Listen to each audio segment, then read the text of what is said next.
Mana mungkin seorang yang telah wafat boleh mendatangkan manfaat kepada orang yang hidup? Mana mungkin seorang yang telah meninggal dunia mendatangkan faedah kepada orang yang masih lagi hidup? Yang kita ketahui bahawa yang hidup boleh memberikan manfaat kepada yang mati dengan doa istighfar mereka dan sebagainya. Tetapi yang memelikkan, Nabi SAW menyatakan kewafatan aku juga mendatangkan manfaat dan faedah kepada kalian. Maka perkara itu ditanya kepada Nabi SAW. Lantas Nabi SAW menjawab, tu'radu alayya a'malukum. Amalan kalian akan dipersembahkan kepada aku. Akan dihadapkan kepada aku. Akan dimaklumkan kepada aku, kata Nabi SAW, sekalipun aku telah kembali ke alam baqa. In wajadtu khairan syakartullaha. Jikalau aku mendapati amalan kamu itu baik, mengikut lunas syarak, maka aku bersyukur kepada Allah. In wajadtu ghaira dhalika astaghfartullaha lakum. Tetapi jikalau aku mendapati amalan kamu itu bertentangan dengan perintah Allah, bertentangan dengan lunas-lunas syarak, dengan maksud kamu melakukan dosa dan kesalahan, dan dosa kesalahan itu dihadapkan, dimaklumkan kepada aku, maka aku mengucap istighfar di atas dosa dan kesalahan kamu tersebut. Inilah dia maksud bahawa Nabi SAW mengucap istighfar di atas dosa dan kesalahan yang dilakukan oleh umat. Alangkah bahagianya kita, wahai sidang Jumaat, kerana menjadi umat Muhammad sallallahu alaihi wasallam, di mana dosa dan kesalahan kita diminta ampun oleh Allah, oleh Rasul kita Muhammad sallallahu alaihi wasallam. Dan ini tidak terjadi kepada umat-umat Nabi yang lain.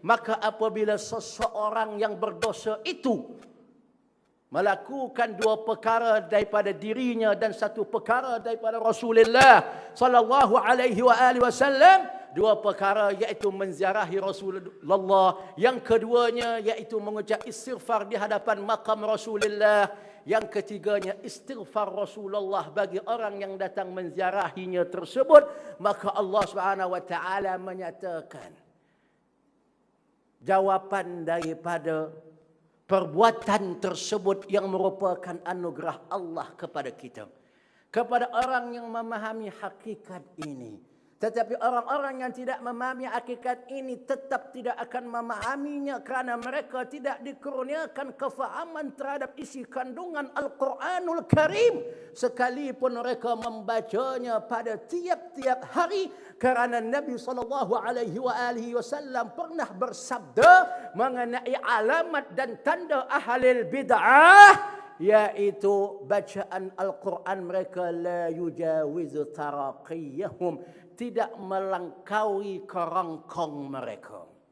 Mereka hanya membaca dengan lidah, tetapi tidak sampai ke benak hati, yang dengannya mereka memahami ayat-ayat Al-Quran yang mereka baca tersebut. Maka kerana itulah kita melihat pada hari ini kebanyakan orang-orang yang sesat adalah orang-orang yang mendakwa berpegang dengan Al-Quran, tetapi pada hakikatnya mereka itu jauh daripada hakikat Al-Quran itu sendiri.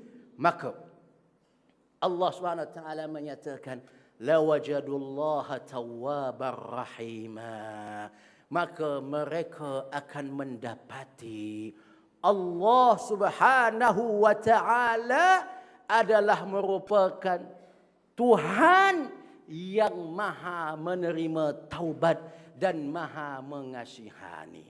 Ini dia dalil daripada Al-Quran yang menunjukkan pensyariatan menziarahi makam Rasulullah yang diperangi oleh golongan Wahabiyah lantaran kerana ketidakfahaman mereka terhadap intipati Al-Quranul Karim. Kemudian Al-Imam Ibn Kathir di dalam tafsirnya ketika mentafsirkan ayat ini mendatangkan sebuah kisah, sebuah cerita yang menyeronokkan hati-hati pencinta Rasulullah sallallahu alaihi wa alihi wasallam, sekalipun ia bukannya dalil yang boleh dijadikan hujjah. Yaitu peristiwa seorang ulama yang bernama Al-Utbi, yang diriwayatkan bahawa beliau adalah merupakan salah seorang guru kepada imam kita Asy-Syafi'i rahimahullah. Pada suatu hari datang seorang Arab dusun, yaitu Arab Badawi, menziarahi Rasulullah sallallahu alaihi wasallam.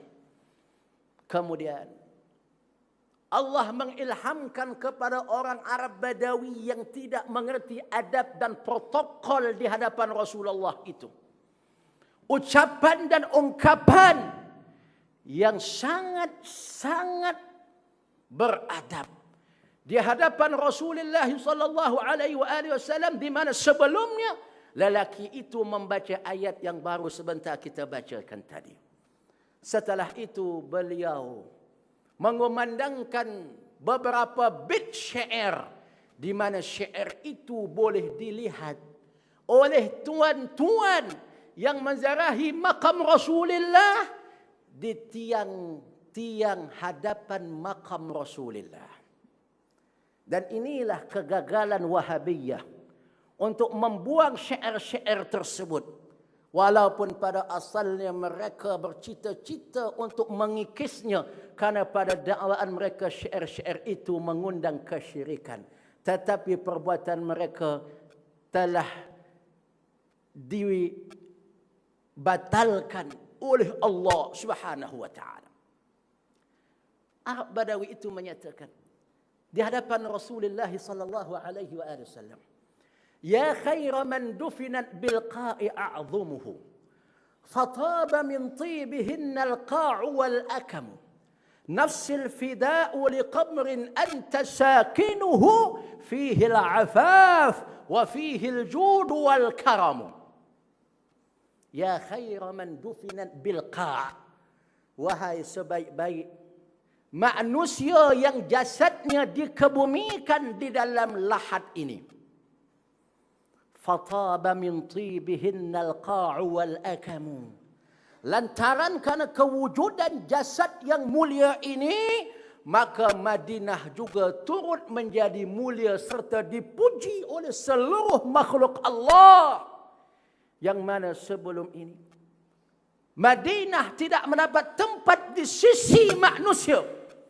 Tetapi setelah mana Rasulullah sallallahu alaihi wasallam mendiami kota Madinah, bahkan jasadnya disemadikan di perut Madinah, maka Madinah menjadi bumi yang mulia, bumi yang dicintai, bumi yang dikasihi oleh orang-orang yang mempunyai pandangan mata hati. Maka orang Arab Badawi itu mengerti bahawa Madinah itu mulia bukan kerana dia, tetapi kerana terdapat di dalamnya jasad seorang makhluk Allah yang paling mulia di sisi Allah Subhanahu wa taala.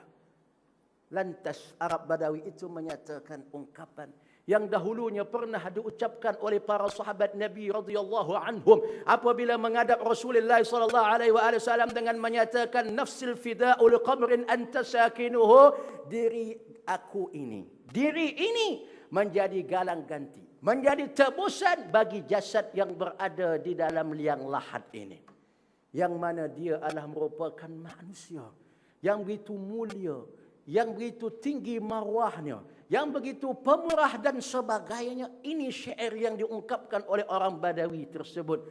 Bahkan tuan-tuan, demi Allah, tuan-tuan boleh melihat syair itu di tiang Masjid Nabawi. Ketika tuan-tuan menghadap makam Rasulullah sallallahu alaihi wasallam, tulisan itu ada di tiang putih makam Rasulullah sallallahu alaihi wasallam tersebut. Dalam satu riwayat ditambah, "Anta asy-syafi'u alladhi turja syafa'atuhu 'inda as-sirati ma zallatil qadamu." Engkaulah orang yang akan mensyafaatkan di hari akhirat kelak seluruh hamba Allah, di mana syafaat engkau sangat-sangat diharapkan wahai Rasulullah, terutama sekali ketika mana kaki-kaki manusia banyak tergelincir di atas titian siratal mustaqim. Maka orang Arab Badawi itu menyatakan, aku datang menghadap engkau ya Rasulullah, memohon keampunan atas dosa dan kesalahan aku. Maka Al-Utbi tadi ketika itu berada di Raudah terlena seketika, lantas bermimpi bertemu Rasulullah sallallahu alaihi wasallam. Maka Rasulullah sallallahu alaihi wasallam menyatakan kepada beliau, ilhaqal a'rabiyya faqul innallaha qad ghafara lah. Kejarlah orang Arab Badawi itu, katakan kepadanya sesungguhnya Allah telah mengampunkan dosanya. Ini alhamdulillah merupakan nikmat bagi orang-orang yang mendapat anugerah menghadap makam Rasulullah, membawakan diri beserta kehinaan diri di hadapan Rasulullah. Moga-moga Rasulullah mensyafaatkannya. Moga kita tergolong golongan ahlus sunnah, bukan tergolong golongan ahlul bid'ah yang mengharamkan menziarahi makam Rasulullah sallallahu alaihi wasallam, karena menziarahi Nabi ini adalah merupakan tanda keimanan kita kepada Allah, disebabkan kecintaan kita kepada Rasulullah sallallahu alaihi wasallam. Walau annahum izzalamu anfusahum ja'uka fastaghfirullaha wastaghfara lahumur rasul lawajadullaha tawwabar rahim. بارك الله لي ولكم في القرآن العظيم، نفعني وإياكم بما فيه من الآيات والذكر الحكيم، تقبل مني ومنكم تلاوته إنه هو السميع العليم.